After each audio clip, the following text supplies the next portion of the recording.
ഇന്നത്തെ video first semester എംകോമിൻ്റെ business environment and പോളിസീൻ്റെ പ്രീവിയസ് ഇയർ ക്വസ്റ്റ്യൻ പേപ്പറിലെ ഇമ്പോർട്ടൻ്റ് ആയിട്ടുള്ള ക്വസ്റ്റ്യൻസ് ഡിസ്കസ് ചെയ്യലാണ്.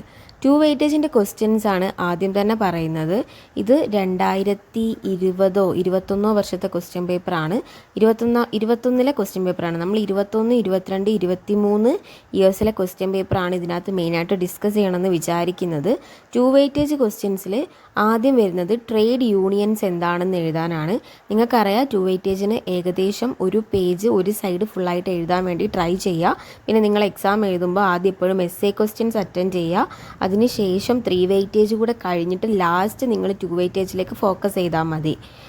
Second question what is capitalism എന്നതാണ്. നമുക്കറിയാം 2-3 ക്യാപിറ്റലിസം നമുക്ക് ടെക്സ്റ്റിൽ പഠിക്കാനുണ്ട്, ടൈപ്സ്, അതൊക്കെ കൂടി ഇൻക്ലൂഡ് ചെയ്തിട്ട് വേണം ക്യാപിറ്റലിസം എഴുതാൻ. പിന്നെ മൂന്നാമത്തെ question what do you mean by poverty. നാലാമത്തത് വരുന്നത് വാട്ട് ഈസ് ഫിസിക്കൽ പോളിസി. ടെക്സ്റ്റിൽ വളരെ വ്യക്തമായിട്ട് ഫിസിക്കൽ പോളിസി എന്താണെന്നും മോണിറ്ററി പോളിസി എന്താണെന്നും പറയുന്നുണ്ട്. അടുത്ത 2 വെയിറ്റേജ് ക്വസ്റ്റ്യൻ ആണ് വാട്ട് ഈസ് വാട്ടർ പൊല്യൂഷൻ. ആ ഒരു ചാപ്റ്ററിൽ water pollution, air pollution, soil pollution അങ്ങനത്തെ കാര്യങ്ങളൊക്കെ 2 വെയിറ്റേജിന് ചോദിക്കും. അത് കോമൺ ആയിട്ട് വരുന്നൊരു ക്വസ്റ്റ്യൻ ആണ്. എല്ലാ ക്വസ്റ്റ്യൻ പേപ്പറിലും അതിലേതെങ്കിലും ഒന്ന് ചോദിക്കാറുണ്ട്.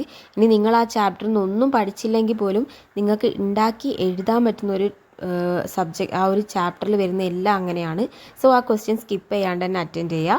ആറാമത്തെ ക്വസ്റ്റ്യൻ ആണ് what you understand by fintech. അത് നിങ്ങൾ വളരെ ഷോർട്ടായിട്ട് എഴുതാതെ ടെക്സ്റ്റിൽ പറയുന്ന എല്ലാ പോയിൻറ്റ്സും വെച്ചിട്ട് തന്നെ എഴുതാൻ ട്രൈ ചെയ്യുക. ഏഴാമത്തെ ക്വസ്റ്റ്യൻ എന്ന് പറയുന്നത് വാട്ട് ഈസ് കാർബൺ ക്രെഡിറ്റ്. അതും നമ്മുടെ ടെക്സ്റ്റിൽ ലാസ്റ്റിലേക്കുള്ള ചാപ്റ്ററിൽ വളരെ വ്യക്തമായിട്ട് പറയുന്നുണ്ട്. പോയിൻറ്റ്സ് ആയിട്ട് വേണ്ട കാര്യങ്ങൾ എടുത്തിട്ട് വളരെ ഡീറ്റെയിൽ ആയിട്ട് എഴുതാൻ വേണ്ടി ട്രൈ ചെയ്യുക.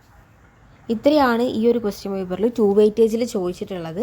ഞാൻ പറഞ്ഞ പോലെ തന്നെ എസ്സേയും 3 വെയിറ്റേജും കഴിഞ്ഞിട്ട് നിങ്ങൾ 2 വെയിറ്റേജ് അറ്റൻഡ് ചെയ്യാൻ വേണ്ടി ട്രൈ ചെയ്യുക. അതുപോലെ തന്നെ ഇതിനകത്ത് പറയുന്നുണ്ട് ഏതെങ്കിലും 4 എണ്ണം എഴുതിയാൽ മതിയെന്ന്. സോ നിങ്ങൾ വെറുതെ എല്ലാ ക്വസ്റ്റ്യൻസും എഴുതേണ്ട ഒരാവശ്യമില്ല. 4 എണ്ണത്തിനുള്ള മാർക്ക് മാത്രമേ നിങ്ങൾക്ക് കിട്ടുള്ളൂ. സോ ഇതിനകത്ത് നിങ്ങൾക്ക് ഏറ്റവും ഈസി ആയിട്ടുള്ള 4 ക്വസ്റ്റ്യൻസ് ഏതാണ്, അല്ലെങ്കിൽ ഏറ്റവും മാർക്ക് നിങ്ങൾക്ക് നേടാൻ പറ്റുന്ന നിങ്ങൾക്ക് ഉറപ്പുള്ള 4 എണ്ണം, നിങ്ങൾക്ക് നല്ല കോൺഫിഡൻസ് ഉള്ള 4 എണ്ണം മാത്രം ആദ്യം അറ്റൻഡ് ചെയ്ത് വെക്കുക. പിന്നീട് എപ്പോഴെങ്കിലും ടൈം ഉണ്ടെങ്കിൽ മാത്രം ബാക്കിയുള്ളത് എഴുതുക. ഇനി ഇതിൻ്റെ 3 വെയിറ്റേജിൽ വരുന്ന ക്വസ്റ്റ്യൻസ് നമുക്ക് നോക്കാം. അതിനകത്ത് ഫസ്റ്റ് വന്നിട്ടുള്ള ക്വസ്റ്റ്യൻ ആണ് describe the structure of Indian economy. Indian എക്കണോമീൻ്റെ ഒരു സ്ട്രക്ചറും കാര്യങ്ങളും ഡീറ്റെയിൽ ആയിട്ട് തന്നെ എഴുതുക. 3 വെയിറ്റേജ് ആണ്. 3 വെയിറ്റേജിന് എഴുതുമ്പോൾ എപ്പോഴും 2 ഷീറ്റെങ്കിലും എഴുതാൻ വേണ്ടി ട്രൈ ചെയ്യുക. അടുത്ത ക്വസ്റ്റ്യൻ എന്ന് പറയുന്നത് distinguish between NITI Aayog and planning commission.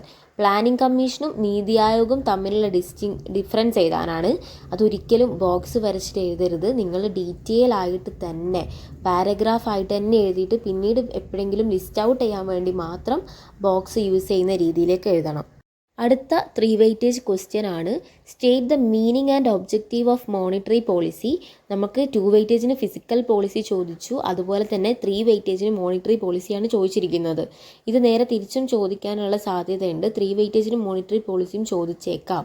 പിന്നെ അടുത്തതായിട്ട് വരുന്നത് write short notes on black money FEMA. Black money എന്താണെന്നും ഫെമ എന്താണെന്നും ഷോർട്ട് നോട്ട് എഴുതാനാണ്. അപ്പം ബ്ലാക്ക് മണി ഒരു ഷീറ്റ് എഴുതുക, ഫെമ ഒരു ഷീറ്റ് എഴുതുക. ആ രീതിയിൽ ടൈം അഡ്ജസ്റ്റ് ചെയ്തുകൊണ്ട് എഴുതാൻ ട്രൈ ചെയ്യുക. അടുത്ത ക്വസ്റ്റ്യൻ ആയിട്ട് 3 വെയിറ്റേജിന് ചോദിച്ചിട്ടുള്ളത് explain the meaning and objectives of EXIM policy in India. Export import പോളിസീൻ്റെ ഡീറ്റെയിൽസ് എഴുതുക, മീനിങ്ങും ഒബ്ജക്റ്റീവ്സും, ഇന്ത്യയിൽ അതിൻ്റെ അത് കൊണ്ടുവന്ന മാറ്റങ്ങൾ, അതിൻ്റെ ഗ്രോത്ത് റേറ്റ് എങ്ങനെയാണ് തുടങ്ങി നിങ്ങൾക്ക് എക്സിം പോളിസീനെ പറ്റി അറിയുന്ന എല്ലാ കാര്യങ്ങളും വെച്ചുകൊണ്ട് ആ ഒരു ക്വസ്റ്റ്യൻ കംപ്ലീറ്റ് ചെയ്യാൻ ട്രൈ ചെയ്യാം. അടുത്ത ക്വസ്റ്റ്യൻ എന്ന് പറയുന്നത് describe the meaning and benefits of SEZ. Specially economical zones ആണ്, അല്ലെങ്കിൽ സ്പെഷ്യൽ എക്കണോമിക്സ് സോൺസ് ആണ് സെസ് എന്ന് പറയുന്നത്. അതിനെ പറ്റിയിട്ടാണ് അടുത്ത ക്വസ്റ്റ്യൻ ചോദിച്ചിട്ടുള്ളത്. ലാസ്റ്റ് ക്വസ്റ്റ്യൻ എന്ന് പറയുന്നത് what is RTI act 2025 describe it's objectives എന്നാണ് പറയുന്നത്. ഈ ഒരു പാർട്ടിലും നമുക്ക് ഏതെങ്കിലും 4 ക്വസ്റ്റ്യൻ അറ്റൻഡ് ചെയ്താൽ മതി. നിങ്ങൾ എല്ലാ ക്വസ്റ്റ്യനും അറിയാമെന്ന് കരുതി എല്ലാം എഴുതരുത്. വെറും 4 എണ്ണം മാത്രം എഴുതാൻ ട്രൈ ചെയ്യാം. ക്വസ്റ്റ്യൻ ആണ് അടുത്തത്. എസ്സേ ക്വസ്റ്റ്യനിൽ ഫസ്റ്റ് ക്വസ്റ്റ്യൻ തന്നെ explain the factors influencing external factors influencing business environment. വളരെ ഇമ്പോർട്ടൻ്റ് ആയിട്ടുള്ള ഏരിയ ആണ്. നമ്മൾ ആ ചാപ്റ്ററിൻ്റെ ക്ലാസ് നമ്മുടെ ചാനലിൽ അപ്ലോഡ് ചെയ്തിട്ടുണ്ട്. അപ്പം ഡീറ്റെയിൽ ആയിട്ട് പറഞ്ഞിട്ടുണ്ട്. ഇമ്പോർട്ടൻ്റ് ഏരിയ ആണ്, ഒരിക്കലും സ്കിപ്പ് ചെയ്യരുതെന്ന്. സോ അത് നിർബന്ധമായിട്ടും നോക്കിയിട്ട് പോകാം. ക്വസ്റ്റ്യൻ എന്ന് പറഞ്ഞാൽ explain the history and development of GST in India. GSTനെ പറ്റി വളരെ ഡീറ്റെയിൽ ആയിട്ട് ഒരു 3 പേജ് കവിഞ്ഞിട്ട് തന്നെ നിങ്ങൾ എഴുതാൻ വേണ്ടി ട്രൈ ചെയ്യുക. ടെക്സ്റ്റിൽ ഇമ്പോർട്ടൻ്റ് ആണെന്ന് നമ്മൾ പറഞ്ഞ ഏരിയ ആണ്. പിന്നെ അടുത്ത ക്വസ്റ്റ്യൻ ആയിട്ട് വരുന്നത് what is globalisation, describe its advantages and disadvantages. Globalisation എന്താണെന്ന് നിങ്ങൾക്ക് അറിയുന്ന കാര്യമാണ്. അതിൻ്റെ അഡ്വാൻറ്റേജസും ഡിസഡ്വാൻറ്റേജസും വളരെ ഡീറ്റെയിൽ ആയിട്ട് എഴുതാൻ ട്രൈ ചെയ്യുക. GST, internal external factor, globalisation, monetary policy, fiscal policy, ഇതൊന്നും നോക്കാണ്ട് നിങ്ങൾ ഒരിക്കലും എക്സാമിന് പോയരുത്. അത്രയും ഇമ്പോർട്ടൻ്റ് ആയിട്ടുള്ള ഏരിയാസ് ആണ് ഇതെന്നൊക്കെ പറയുന്നത്. പിന്നെ ലാസ്റ്റ് എസ്സേ ക്വസ്റ്റ്യൻ ആയിട്ട് 2021 ചോദിച്ചിട്ടുള്ളത് explain the meaning and salient features of information technology act ആണ്. അത് നിങ്ങൾക്കിപ്പോൾ 4 എഴുതാനുള്ള ഓപ്ഷൻ ഉണ്ട്. അപ്പോൾ നിങ്ങൾക്ക് ഏതാണോ 2 നന്നായിട്ട് അറിയുന്നത് ആ 2 എഴുതിയാൽ മതി. 4 ഓപ്ഷൻസ് നമുക്ക് തന്നിട്ടുണ്ടല്ലോ. ഇനി ഡിസ്കസ് ചെയ്യുന്നത് 2022 ക്വസ്റ്റ്യൻ പേപ്പറിലെ 2 വെയിറ്റേജ് ക്വസ്റ്റ്യൻസ് ആണ്. ഫസ്റ്റ് ക്വസ്റ്റ്യൻ എന്ന് പറഞ്ഞാൽ define business environment. Business environment എന്താണെന്ന് ഡിഫൈൻ ചെയ്യുക. രണ്ടാമത്തത് 2022 ചോദിച്ച സെയിം ക്വസ്റ്റ്യൻ തന്നെയാണ്, 2021 ചോദിച്ച ക്വസ്റ്റ്യൻ തന്നെയാണ്. What is trade union. പിന്നെ what you mean by budget. Budget എന്താണെന്ന് നമുക്കറിയാം. ബഡ്ജറ്റ് എന്താണെന്ന് വളരെ ക്ലിയർ ആയിട്ട് എഴുതി വെക്കണം. അതിൻ്റെ ടൈപ്സും കാര്യങ്ങളൊക്കെ നിങ്ങൾക്ക് എഴുതാം.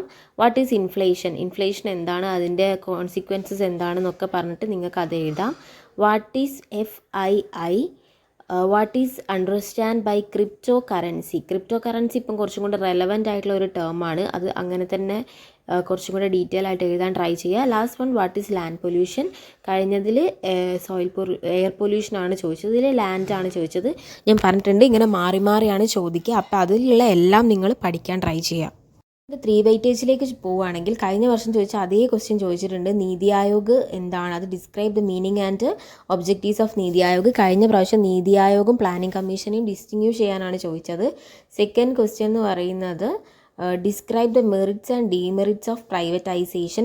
ഗ്ലോബലൈസേഷൻ ആണ് കഴിഞ്ഞ തവണ എസ്സേക്ക് ചോദിച്ചത്. പ്രൈവറ്റൈസേഷൻ ആണ് ഇതിൽ 3 വെയിറ്റേജ് ആയിട്ട് ചോദിച്ചിട്ടുള്ളത്. പിന്നെ distinguish between physical policy and monetary policy. കഴിഞ്ഞ എക്സാമിന് ചോദിച്ചത് മോണിറ്ററി പോളിസി മാത്രമാണ്. ഇതിൽ ഫിസിക്കൽ പോളിസിയും മോണിറ്ററി പോളിസിയും ചോദിച്ചിട്ടുണ്ട്. സോ രണ്ടും നിർബന്ധമായിട്ട് നിങ്ങൾ പഠിക്കണം. പിന്നെ explain the meaning and objectives of GST in India ആണ്. GST കഴിഞ്ഞ പേപ്പറിലും ചോദിച്ച ക്വസ്റ്റ്യൻ ആണ്. അപ്പോൾ ഒരുപാട് ക്വസ്റ്റ്യൻ എന്താണ്, റിപ്പീറ്റ് തന്നെയാണ്. അപ്പോൾ നിങ്ങൾ ഈ ക്വസ്റ്റ്യൻസ് ഒക്കെ സ്കിപ്പ് ചെയ്യാണ്ട് തന്നെ പഠിക്കുക. എന്ന് പറയുന്നത് describe the meaning and objectives of FEMA. അതുപോലെ തന്നെ സെസ് ആണ് അതിൻ്റെ അടുത്ത ക്വസ്റ്റ്യൻ. സ്പെഷ്യൽ എക്കണോമിക് സോൺസ് കഴിഞ്ഞ പേപ്പറിലും ചോദിച്ചിട്ടുള്ള ക്വസ്റ്റ്യൻ ആണ്. ലാസ്റ്റ് 3 വെയിറ്റേജ് ക്വസ്റ്റ്യൻ ആയിട്ട് വരുന്നിട്ടുള്ളത് explain the meaning and objective of അല്ലെങ്കിൽ causes of air pollution. Air pollution 3 വെയിറ്റേജിലും ചോദിക്കുന്നുണ്ട്. സോ ആ ഒരു ചാപ്റ്ററിലെ പൊല്യൂഷൻസിനൊക്കെ ഇമ്പോർട്ടൻസ് കൊടുത്ത് തന്നെ പഠിക്കുക. 2022 എസ്സേ പാർട്ടാണ്. ഫസ്റ്റ് ക്വസ്റ്റ്യൻ എന്ന് പറയുന്നത് explain the factors influencing business environment. നമ്മൾ ഇൻറ്റേർണൽ ഫാക്ടറും എക്സ്റ്റേണൽ ഫാക്ടറും നിർബന്ധമായിട്ടും പഠിക്കുക. അതുതന്നെയാണ് എപ്പോഴും എസ്സേക്ക് ചോദിക്കുക. പിന്നെ what is liberalisation, explain the disadvantages and advantages. പിന്നെ FDI ആണ്, അത് റീറ്റെയിൽ സെക്ടറിൽ എങ്ങനെയാണെന്നുള്ളത് ഡിസ്കസ് ചെയ്യാനാണ് പറയുന്നത്. പിന്നെ ഒരു എസ്സേ ക്വസ്റ്റ്യൻ ആയിട്ട് ചോദിച്ചത് write notes on the following എന്ന് പറഞ്ഞിട്ട് കസ്തൂരി രംഗൻ റിപ്പോർട്ടും എൻവയോൺമെൻറ്റൽ പ്രൊട്ടക്ഷൻ ആക്റ്റിലും ഓരോരോ നോട്ട്സ് എഴുതാനുമാണ് പറഞ്ഞിട്ടുള്ളത്. സോ നിങ്ങൾ GST ആണെങ്കിലും എൻവയോൺമെൻറ്റൽ ഫാക്ടേഴ്സ് ആണെങ്കിലും ഈ ലിബറലൈസേഷനും പ്രൈവറ്റൈസേഷനും ഒക്കെ പഠിക്കുക. അതിലേതെങ്കിലുമൊക്കെ തന്നെയാണ് എസ്സേ എല്ലാ വർഷവും ചോദിച്ച് കാണുന്നത്.